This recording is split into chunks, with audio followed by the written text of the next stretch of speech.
Mr. Strohmeyer, is it, if we talk about this new Horizon 2020, is it well tied with what is the subject of this conference, industrial technologies, and do we see some shifts, some changes in comparison with the other programs about research and innovation of the past, the sixth and the seventh program framework? Yes, there's a strong link to this conference because if you look to the structure of Horizon 2020, there are two pillars out of the three. One is explicitly linked to what we call industrial leadership, and although the second one I have in mind on societal challenges has a strong industrial component, as we have to tackle these societal challenges. And that means that we have refocused, in comparison to the old framework programs, the focus of the program, because we are all complaining as European citizens that we are not able to match the still very competitive research results with products. So we can't translate the research results into products, and this we have to change. And that is why we have introduced another element in comparison to the past, that we now can link financing from the research program and the European structural and investment funds in one project. By that we are increasing the leverage, we can do more, and of course here we also can, let's say, integrate industry much better, because to bridge the famous valley of death, we need to have pilot projects, demonstration projects, which are very costly, which can't be financed alone from the research funds. So we need to use the structural funds, and this is of particular importance for the weaker member states, because they have enough structural funds and where they can, let's say, contribute to this innovation chain, as we have modified also the regulation of the structural funds beyond that they can now combine financing, but also we have put a new focus on innovation and research within the structural funds. So we are trying to bring together different financing elements in view of having a stronger industrial impact. One of the subtitles of this conference speaks about re-industrialization of Europe, but the figures, the numbers, for the moment, they show a continuing of industrialization. What's happening on the field? And well, structural change doesn't stop because we have now, let's say, started a new exercise. It will continue, of course, but we see that we have very good examples, like, for example, in the laser technology, where Europe is leading the industrial, let's say, sector. We need now to modernize our industries with key enabling technologies to be competitive in the future. And we see in some sectors that production is coming back to Europe because low labor costs is not the most decisive element today.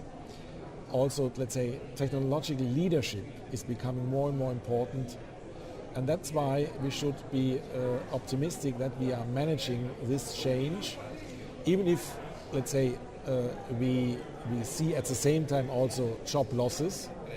But what is important to understand is that the jobs are created more and more in small and medium-sized enterprises, which are not as visible as big companies.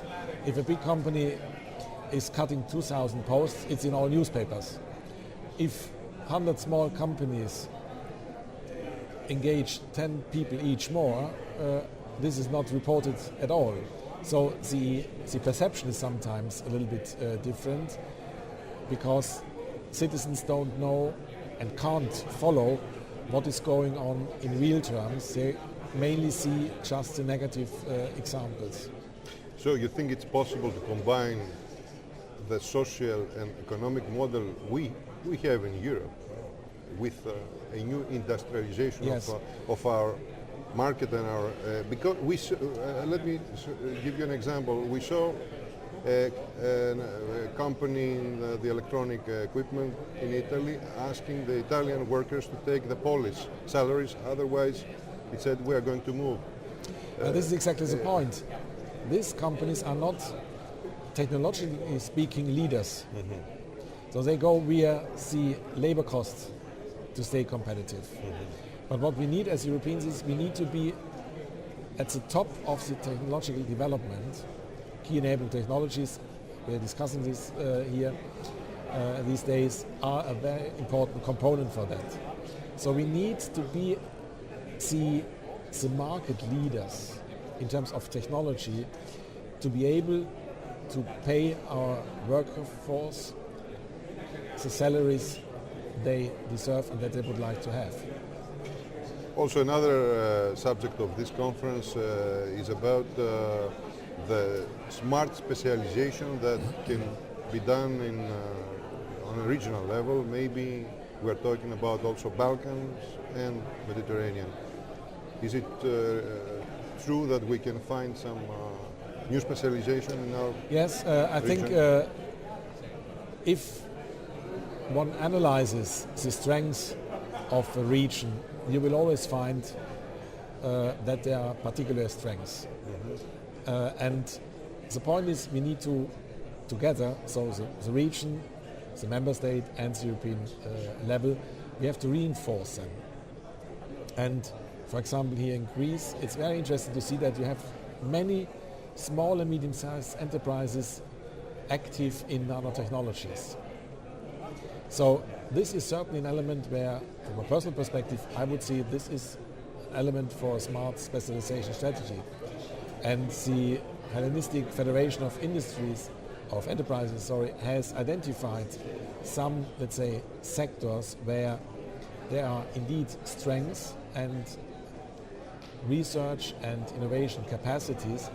It is now important to take this up, to, let's say, reinforce this, inclusively with the help of the structural funds, to make them, let's say, competitive and even perhaps leaders. So I think if you look to food processing, there are a lot of let's say, sectors where this smart specialization strategy in a country like Greece can really have an impact. But these new sectors can bring us the thousands, even millions of jobs that we need in Greece and in other countries. Well, maybe not the millions in Greece, but let's say this can certainly bring new jobs.